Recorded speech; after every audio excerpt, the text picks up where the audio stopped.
What's going on, guys? Welcome back to another episode of Quincy Bell Sports, and today is a video that I think you guys have been looking forward to. When I announced the Quincy Bell Sports Bracket Challenge, I know March Madness is kind of old by now, but I said that the winner would be able to get on my channel and talk about their bracket, and the winner was Akiva Poppers. He beat out over 140 people in his bracket, picking Virginia and Texas Tech in the final, and ended up picking Virginia. So, Akiva, how you doing today?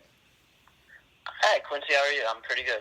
All right, so I don't know if you have an Instagram, Twitter, Snapchat. If you wanted to shout that out real quick, if you had any of that. I'll shout out. I do a radio show at my university, so I'll shout that out. Popsandroey. That's what it's called. All right. So be sure you guys check that out. I'll link that up in the description if you want to check that out. You'll have to send me that.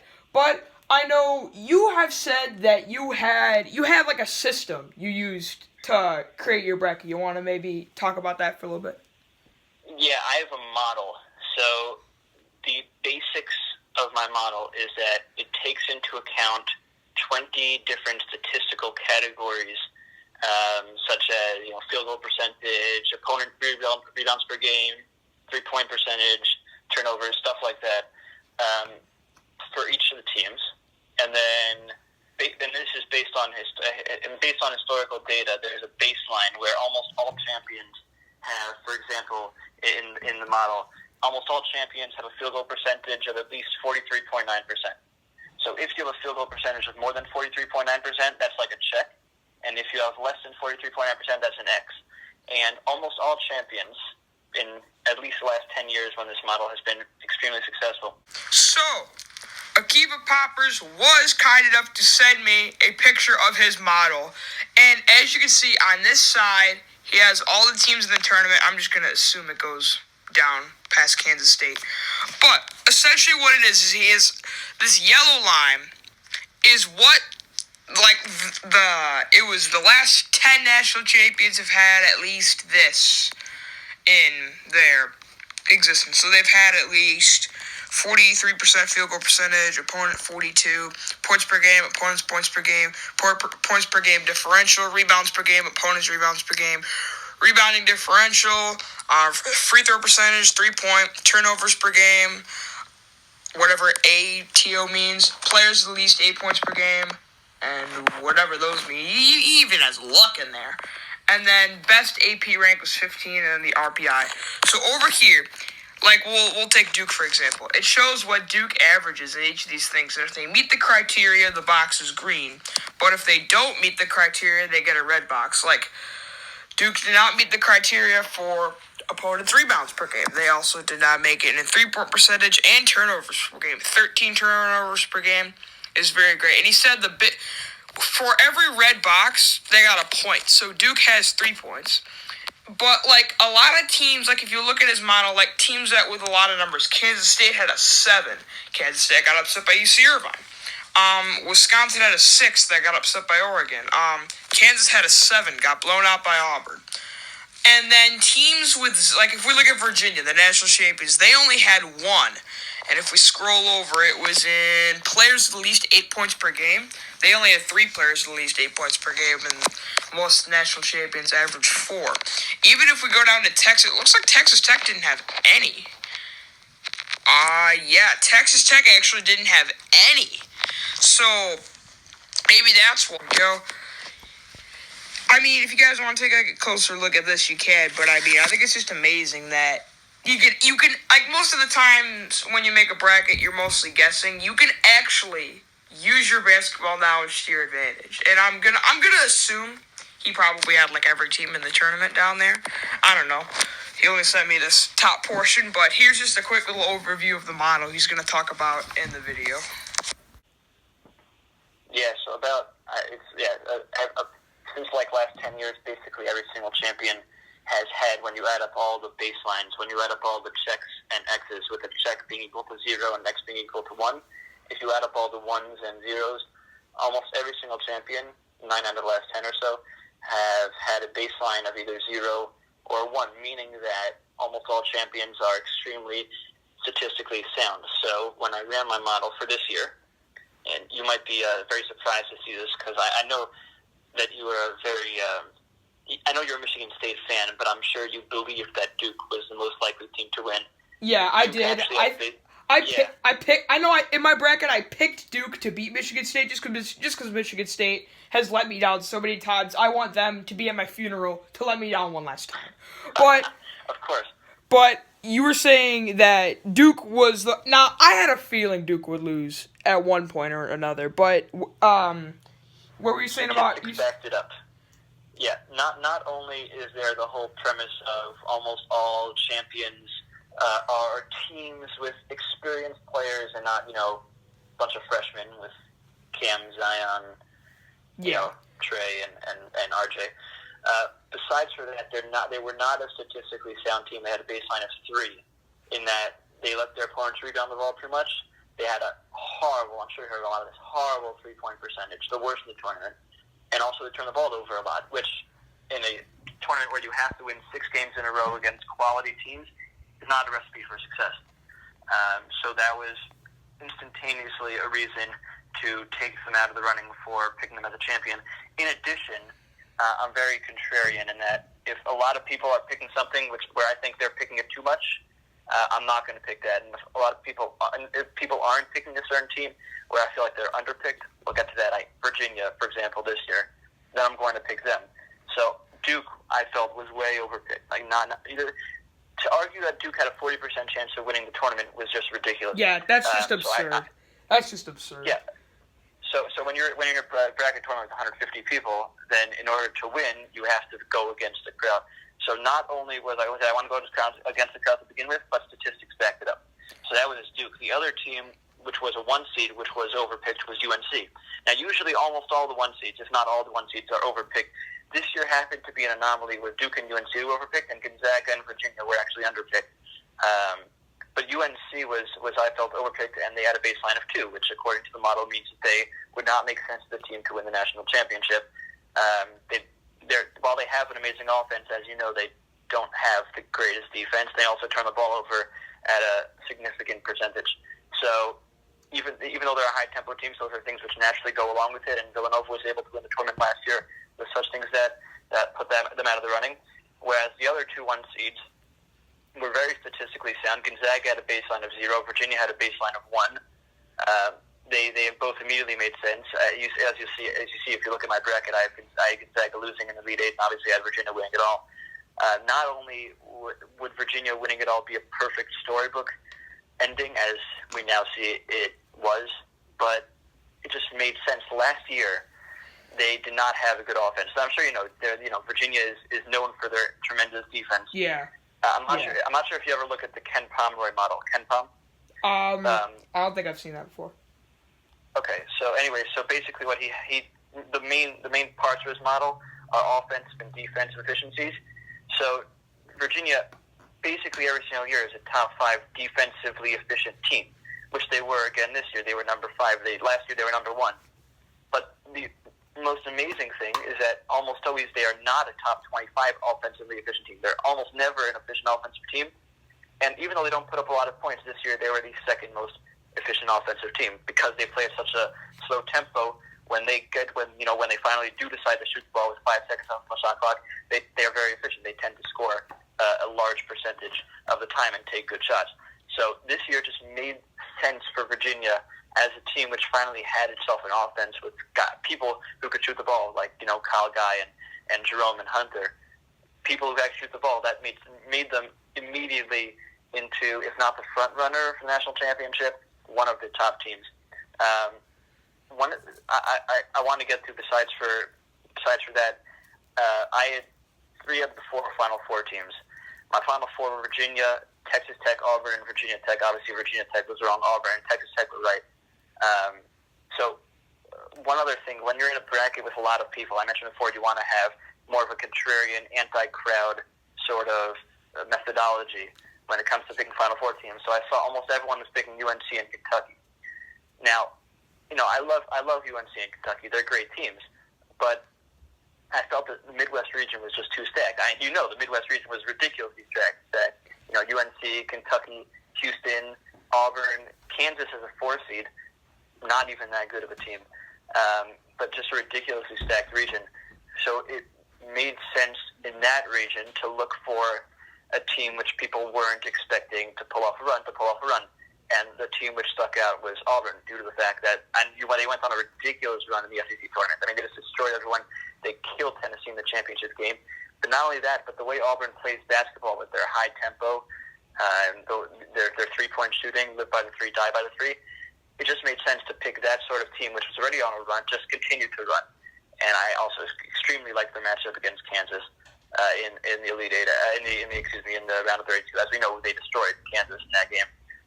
They just made sense as a team, which was not a top 3 seed to go to the Final Four. Obviously, I had them losing to Virginia. And on the other side of the bracket, Texas Tech, who I had in the championship game, I felt was the most ignored team in the entire bracket. I can definitely agree with that. I can most certainly agree with that. I had them losing to Buffalo, which was not smart by me. But I can definitely agree, going back to what you were saying about going against the grain with Final Four, picking teams that not a lot of people were picking. I ended up going with, I know I had Duke, that was, I don't know, I had to pick that. So I had Duke, Tennessee, Florida State, and Wofford, which, that is just terrible. I should be ashamed of myself.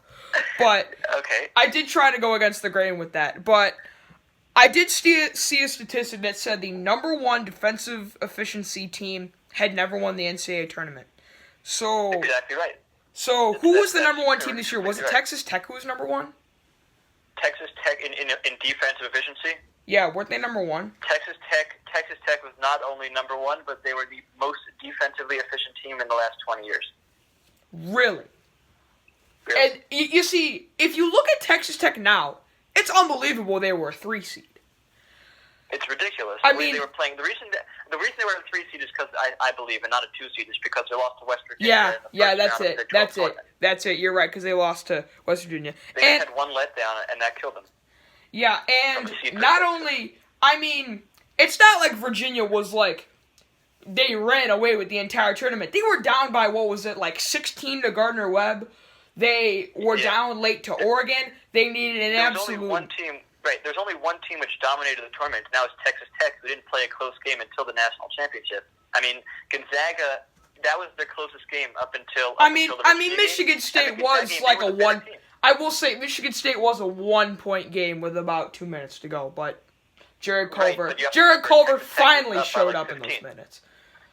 So and with Culver playing poorly in the Final Four.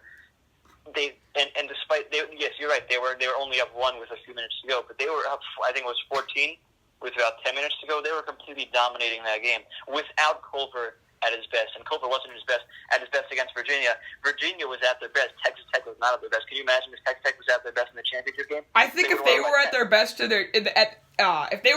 for the championship game, I think they would have won that game. And for sure.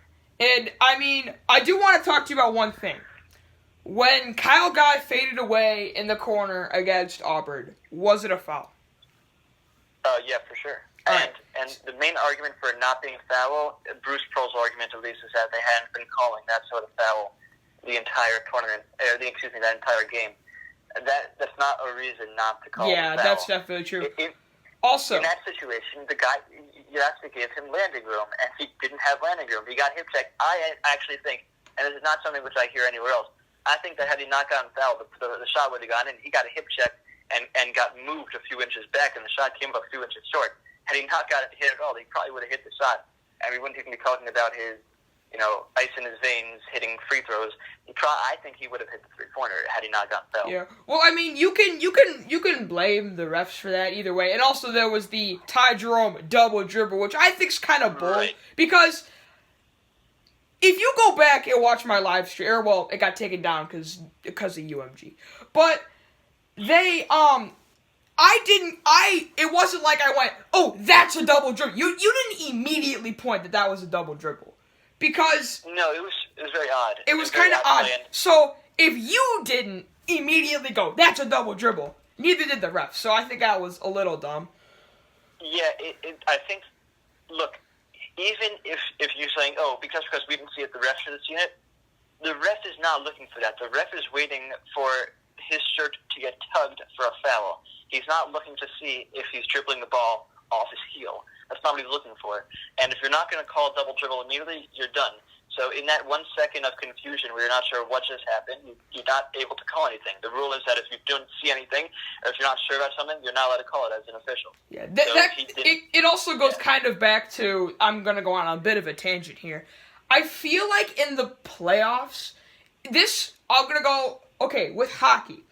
If you watch playoff hockey and you compare playoff hockey to regular season hockey, there's so many less things called. I feel like it would have caused more of, like, a ruckus if you would have called that. And in a split-second decision, I don't feel like that was something that would have been called. Yeah.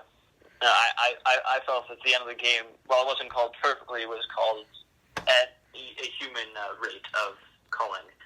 That's how I would expect a human to call the game. Obviously, a robot would have called it differently, but people have to understand. Just because I know you want the players to be the ones deciding the game. Of course, that's the whole objective. But there is that other human aspect of the game with the officials, and that's how the game works. Sometimes it goes your way, sometimes it doesn't go your way. I mean, better to be lucky than good. Yeah, you're absolutely right. Also, I do want to give a quick shout out to some other people, mostly because this was a very tight bracket pool. Like, there were a lot of other people besides you. There were 1, 2, 3, 4, 5, 6, 7, 8. There were 9 other people who picked Virginia. So good on them. If you scroll down, you just see the sea of people. Look at this, guys. Look at the I don't know if you can see it. Look at the sea of people picking Duke. Like, if you scroll down for the top 10, it's just swarmed with people picking Duke. It's all Duke. It's all people picking Duke. Right now. So I'll give a... While we just stack to the top, by the way, I have 157 points, and second place had 140. So there is a solid differential. Yes. I do want to give a quick shout out to the top 5. So obviously, Mr. Akiva Poppers got 1. Ben Lukeland got 2. Joe A 32 got 3rd. Brendan P V2 got 4th, and Mook Thunder on Twitch got 5th. He picked Texas Tech, and I knew it was between you and him. There was like a 10-point differential, and he had Texas Tech, you had Virginia. It all came down to that final game.